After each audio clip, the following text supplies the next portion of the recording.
Zimbabwe for the burial ceremony of former Zimbabwean Prime Minister Morgan Tsvangirai.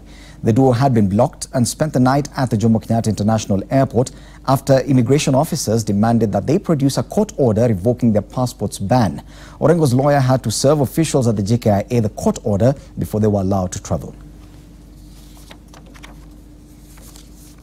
So we had a standoff from last night, trying to seek an explanation, trying to understand why they would flout court orders. And it is only up to this morning that there was a change of heart. Now, there's something which the Director of Immigration Services is trying to say, that, he didn't see any court orders.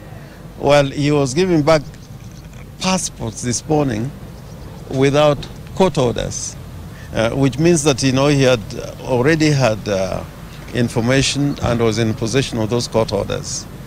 And then they said if we get a copy of court order and the same should be served in the prescribed manner, then we'll be allowed to leave for Harare.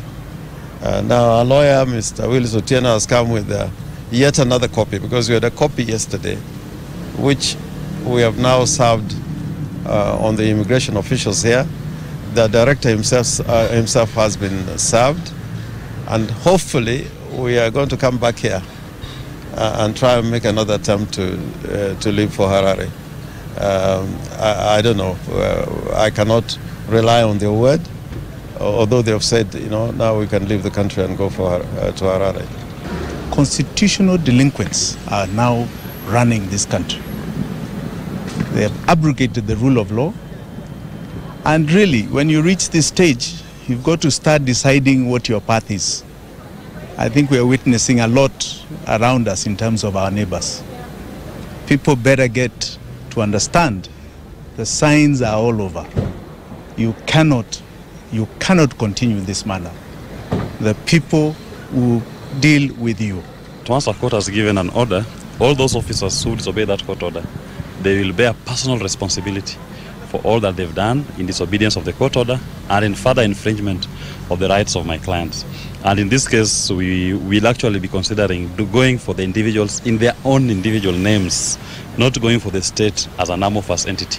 So that we want public officers who try to hide behind officialdom to abrogate the constitution, to disobey court orders. They must now start taking personal liability for all those actions. And that, in our view, is what we are considering as a legal team that we are going to take up against the officers at the Immigration Department and even the officers at the airport.